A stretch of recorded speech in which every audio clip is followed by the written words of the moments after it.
Mark సువార్త 35 వచనం నుంచి 41 వచనం వరకు నేను చదువుతా. ఇదంతా మనందరికీ పరిచయం ఉన్న వాక్యమే. అయినా కూడా మరొకసారి మనం దాన్ని ధ్యానించుకుందాం. ఆ దినమందే సాయంకాలమైనప్పుడు ఆయన అద్దరికి పోవుదమని వారితో చెప్పగా, వారు జనులను పంపివేసి ఆయన ఉన్న పాటున చిన్న దోణిలో తీసుకొని పోయిరి. ఆయన వెంబడి మరికొన్ని దోణులు వచ్చెను. అప్పుడు పెద్ద తుఫాను రేగి అలలు ఆయన ఉన్న దోణి మీద కొట్టినందున దోణి నిండిపోయెను. ఆయన దోణి అమరమైన తంగడ మీద తలవాల్చుకొని నిద్రించుచుండెను. వారాయనను లేపి, బోధకుడా, మేము నశించిపోతున్నాము, నీకు చింత లేదా అని ఆయనతో అనిరి. అందుకు ఆయన లేచి గాలిని గద్దించి నిశ్శబ్దం ఊరుకొమ్మని సముద్రముతో చెప్పగా, గాలి అణిగి మిక్కిలి నిమ్మలమాయెను. అప్పుడాయన, మీరెందుకు భయపడుచున్నారు? మీరింకనూ నమ్మలేక ఉన్నారా అని వారితో చెప్పాను. వారు మిక్కిలి భయపడి, ఈయన ఎలాంటి వాడో, గాలియు సముద్రమును ఈయనకు లోబడుచున్నవని ఒకనితో ఒకడు చెప్పుకొనిరి. ఇక్కడ మనం గమనించేది ఏంటంటే, హూ ఇస్ దిస్? ఈయన ఎవరు? ఆ గాలిని సముద్రాన్ని ఆపగలుగుతున్నాడు. గాలి సముద్రము అంటే ఒక రూలరు ఏ విధంగా ఒక ఆజ్ఞ ఇస్తాడో, ఆ విధంగా పెద్ద గాలి వచ్చి మరి ఆ యొక్క వాళ్ళు ప్రయాణించే ఓడలో నీళ్లు నిండిపోయినప్పుడు ఊగుతా ఉన్నాయి, కిందికి మీదికి ఎంత అవుతుంది. ఆయన ఎక్కడో ఒక అడుగు భాగాన మరి దాంట్లో ఇట్లా పడుకున్నట్టుగా మనం చూస్తున్నాం. క్రీస్తునందు దేవుని బిడ్డలారా, ఒకటి మనం గమనించాల్సింది ఏంటంటే, అక్కడ ప్రయాణము యేసు ప్రభు ద్వారానే జరుగుతుంది. యేసు ప్రభు శిష్యులు ఉన్నారు. ఇంకా అనేకులు వేరే దోణులు కూడా ప్రయాణం చేస్తున్నాయి వాటితో పాటుగా. కానీ అక్కడ గాలి వచ్చింది. గాలి వస్తున్నప్పుడు గాలి పెద్ద సముద్రం వలలంతా తిరిగి తూకలైనప్పుడు ప్రతి మనిషికి ఏమైపోతుంది? వారు చేసే ప్రయాణమే చేస్తున్న ఓడ నీళ్లతో నిండినప్పుడు మరి ఎవరికైనా జరిగేది ఏంది? మొట్టమొదట ఒకవేళ నేనున్నా, మనమందరం అక్కడున్నా కూడా మొట్టమొదట భయం. అయ్యో, మనం నశించిపోతున్నాం, ఇక అయిపోయింది మన పని అని అనుకుంటున్నాం.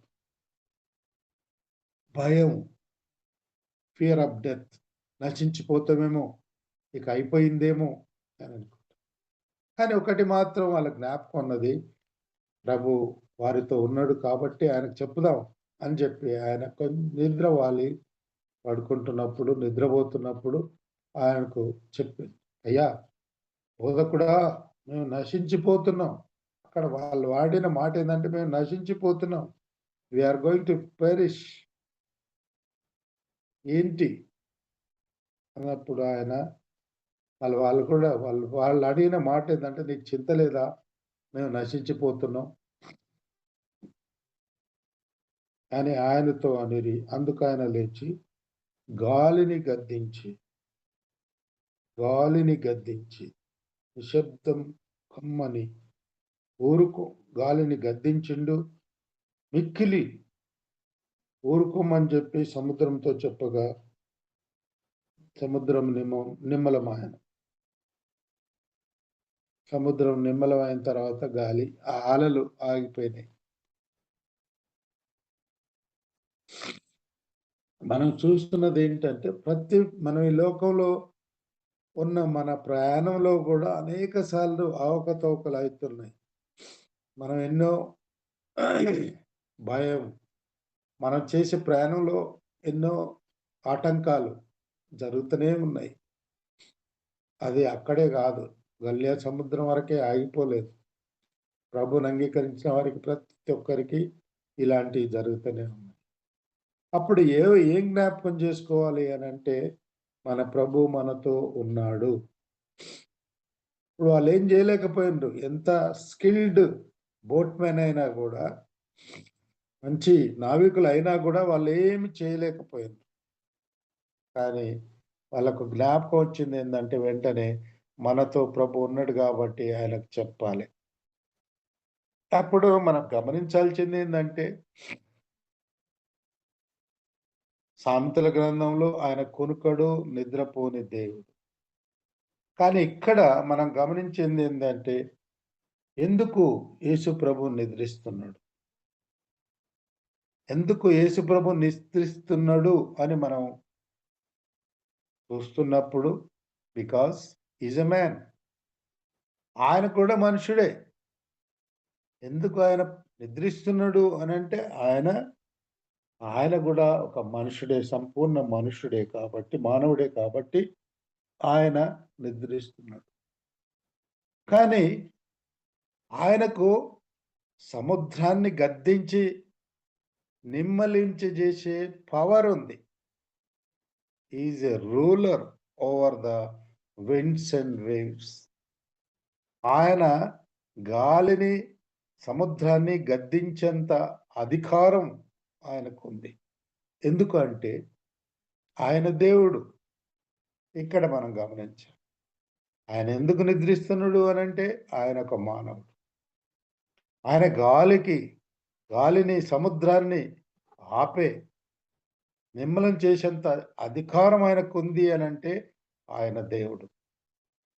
యేసు ప్రభు ఇప్పుడు ప్రతి ఒక్కరి మధ్యలో ఉండే సందేహాలే ఇలాంటివి. ఒకటి ఎప్పుడు మనం గమనించాల్సింది, యేసు ప్రభు సంపూర్ణ మానవుడు, సంపూర్ణంగా దేవుడు. ఆయనకు ఒక అధికారం లేకపోతే సముద్రం ఆగిపోయేదా? గాలి ఒక్క మాటలో మరి అంత ఆగిపోయి సముద్రంలో ఓడలు నెమ్మదిగా ప్రయాణం చేస్తున్నాయి. క్రీస్తునందు సోదర సోదరులారా, ఒకటి గమనించాలి. మన జీవిత యాత్రలో మనకు అవకతవకలు వచ్చినప్పుడు, in spite of facing trials and tribulations, we are sure that we have Jesus with us. యేసు ప్రభు మనతో ఉన్నాడు. దేవుని ఆత్మ మనతో ఉన్నాడు. ఇప్పుడు మనం ఈ పరిస్థితిలో మనం గమనించాల్సింది ఏంటంటే, పరిశుద్ధాత్ముని యొక్క ఆత్మ మనతో ఉన్నాడు. అప్పుడు శరీరధారి అయి ఉన్నప్పుడు శారీరకంగా వాళ్ళతో ఉన్నాడు. అందుకే ఆయన నిద్రపోతున్నాడు. ఆయన ఆత్మీయ దేవుడు కాబట్టి ఆయన కునుకడు, నిద్రపోని దేవుడు. కునుకడు, నిద్రపోని దేవుడు. అలాంటి దేవుడు మనకున్నప్పుడు, మనకున్న సమస్యలు వెంటనే మనం ఏం చేయాలంటే మనము ఆయనతో చెప్పాలి. It's our responsible that we should inform him and knowing that he is powerful. He is able to rule over the winds and waves. ఎందుకు అనేది మన ఒక విశ్వాసం ఉండాలి. ఏంటంటే ఆయన ఈ యొక్క గాలిని, సముద్రాన్ని గద్దించేంత అధికారం ఆయనకు ఉంది కాబట్టి మనం అటువంటి విశ్వాసం మనకు ఉండాలి. మనకున్న ఏ సమస్య అయినా కూడా మన ప్రభువు ముందు అది తక్కువే. మన ప్రభు ముందు అది తక్కువే. కొంత సమస్య ఎదుర్కొన్నారు, కొంత భయపడ్డారు, నీరు నిండిపోయింది, అంతవరకు అయితే అయిపోయింది. కొన్నిసార్లు సమస్య కూడా కొంత ఎదుర్కోవాల్సి వస్తుంది, కొన్ని ఇబ్బందులు పడాల్సి వస్తుంది. అదే కాకుండా వరదలే కాదు, లేకపోతే తుఫాన్లే కాదు, లేకపోతే మన శారీరకంగా గూడా మన ఆహ్, ఆత్మీయ ప్రయాణంలో గానీ, లేకపోతే శారీరక ప్రయాణంలో గానీ కొన్ని సమస్యలు మనం ఎదుర్కొంటున్నాం. కొన్నిసార్లు మనం శారీరకంగా చూస్తే మన ఆర్థిక పరిస్థితులు, ముఖ్యంగా మన ఆర్థిక పరిస్థితులు, తర్వాత ఆరోగ్య పరిస్థితులు అవకతవకలైపోతున్నాయి. ఇబ్బందుల పాలైపోతున్నాయి. భయం, భయం పుట్టిస్తున్నాయి. అరగనప్పుడు శరీరం ఎప్పుడైతే ఇదైపోతుందో, అయ్యో! మళ్ళీ తిరిగి చూస్తామా లేదా అని ఎదుటి ఇరుగు పొరుగు ఉన్నవారు అనుకుంటారు. ఒకవేళ ఎవరైతే సఫర్ అయితున్నారో శారీరకంగా, ఏంటి ప్రభువా! నాకీ ఇబ్బంది కలిగింది. లేకపోతే అటువంటి పరిస్థితి వచ్చినప్పుడు మనం జ్ఞాపకం చేసుకోవాల్సిందేంటంటే, మనం ఎవరికి మనం చెప్పుకోవాలి అనంటే, పరిశుద్ధాత్మ దేవుడు మనతో ఉన్నాడు. ఆ సత్యాన్ని మనం గుర్తెరగాల. అటువంటి విశ్వాసాన్ని మనం గుర్తించాల. ఎప్పుడైతే మనం ఈ ఇది గుర్తించమో, మనం ఇంకా భయపడిపోతాం. ఇంకా అది అలాగే ఆ యొక్క గాలిలో ఆహ్, సముద్రపు ఆహ్, ఇబ్బందిలో మనం ఉంటాం. కానీ ఎప్పుడైతే మనం ప్రభుతో మాట్లాడి, మనం నా ప్రభువు నాతో ఉన్నాడు. నా ప్రభు సన్నిధి నాతో ఉన్నది అన్న సత్యాన్ని మనం గుర్తించాలి. ఆయనకు చెప్పినప్పుడు ఎంతో సామర్థ్యమైన దేవుడు. ఎటువంటి అవకతవకలైనా గూడా, ఎటువంటి ఇబ్బందులైనా గూడా దూరపరిచే దేవుడు. ఆయన్ని ఆశ్రయించడం. కీర్తనల 46లో ఒక మాట ఉంది. కీర్తనలు 46:11లో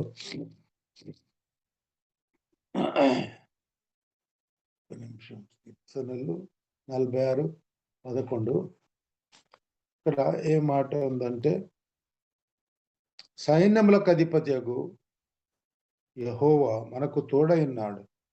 యాకోబు యొక్క దేవుడు మనకు ఆశ్రయమై ఉన్నాడు. ఇప్పుడు ఆయన మనకు తోడై ఉన్నాడు. మనకు ఆశ్రయమై ఉన్నాడు. ఈ సం ఈ మాట మనం ఎప్పుడు జ్ఞాపకం పెట్టుకోవాలి ఏందంటే, ఆయన మనకు తోడు, తోడు నీడ, తోడు నీడ. ఆయన మనకు తోడై ఉన్నాడు. ఆయన మనకు ఆశ్రయమై ఉన్నాడు. ఆయన మనకు తోడున్నప్పుడు మనకెందుకు భయం? ఆయనకు ఆయనే మనకు ఆశ్రయంగా ఉన్నప్పుడు, మనకు ఇల్లు లేదని, లేకపోతే ఇది లేదని, అది లేదని ఎందుకు భయపడాలి? ప్రభువునెరిగిన మనం, యేసు ప్రభువును వెంబడిస్తుంటున్న మనం, ఇప్పుడు ఈ దినాలలో మనం మాట్లాడుతా ఉంటే, ఒక క్రైస్తవం, ఒక మతం గాదు, ఒక మార్గం అని మనం చెప్తుంటున్నప్పుడు, మనం ప్రయాణించే మార్గంలో మనం యేసు ప్రభువును వెంబడించినట్టయితే, యేసు ప్రభువు వెంబడించినట్టయితే, ఆయన మనకు తోడు. ఆయన మనకు ఆశ్రయం. అందుకే జనాలంతా అడుక్కుంటున్నారు. Who is this man? సముద్రపు who is this man ruling over the wind and wave? ఎవరు? ఎవరీయన? ఎవరీయన? గాలిని, సముద్రాన్నే గద్దిస్తున్నాడు ఎవరీయన? అని కొంతమంది ఆ వెంట దోణిలలో ఉండేటోళ్ళు ప్రశ్నిస్తున్నారు. కానీ ఆయనే యేసు ప్రభు. సామర్థ్యుడు, రక్షకుడు, మనలను కరుణించేవాడు, మనలను భయము నుండి లేవది మనకు నాశనం కాకుండా మనలను రక్షించేవాడు. 91 కీర్తనలో ఈ రీతిగా ఉంది. వేట కాని ఊరిలో నుండి ఆయన నన్ను విడిపించును. నాశనకరమైన తెగులు నుండి నన్ను రక్షించును అనే మాట ఉంది.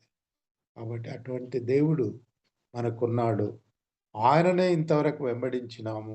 అదే విశ్వాసంతో మనం ఆయనను వెంబడిస్తూ మన పరిస్థితులు ఆయనకు చెప్పినప్పుడు మనతో ఉన్న దేవుడు ఎప్పుడు మనలను రక్షించి, మనలను కాపాడి, మనకున్న శ్రమల నుండి విడుదల చేస్తున్నాడు. మనకున్న రోగాల నుండి విడుదల చేస్తున్నాడు. మనకున్న సమస్యల నుండి విడుదల చేస్తున్నాడు. తుఫాను నుండి విడుదల చేసి, మనం ముందుకు విశ్వాసంలో ముందుకు వెళ్ళి, అంతే కాకుండగా ఆయన యొక్క సమాధానం. ఆయనిచ్చిన సమాధానాన్ని మనం ఇతరులకు పంచుకోవడానికి దేవుడు మనకు అవకాశం ఇస్తున్నాడు. We are God want us to be a channel of peace. ఒక విశ్వాసానికి, ఒక సమాధానానికి మనం ఇతరులకు కారకులుగా ఉండడానికి ప్రభు మనల్ని పిలిచింది. కాబట్టి పరిశుద్ధాత్మ దేవుడు అదే విశ్వాసంతో ఆయన వెంబడిస్తూ మన సమస్యలన్నీ విడిపించడానికి సముద్రుడన్న సామర్థ్యుడు అన్న సత్యాన్ని మనం గమనించి మనం ముందుకు వెళ్ళాలని పరిశుద్ధాత్మ దేవుడు ఈ ఉదయ కాలము మనకు జ్ఞాపకం చేస్తున్నాడు.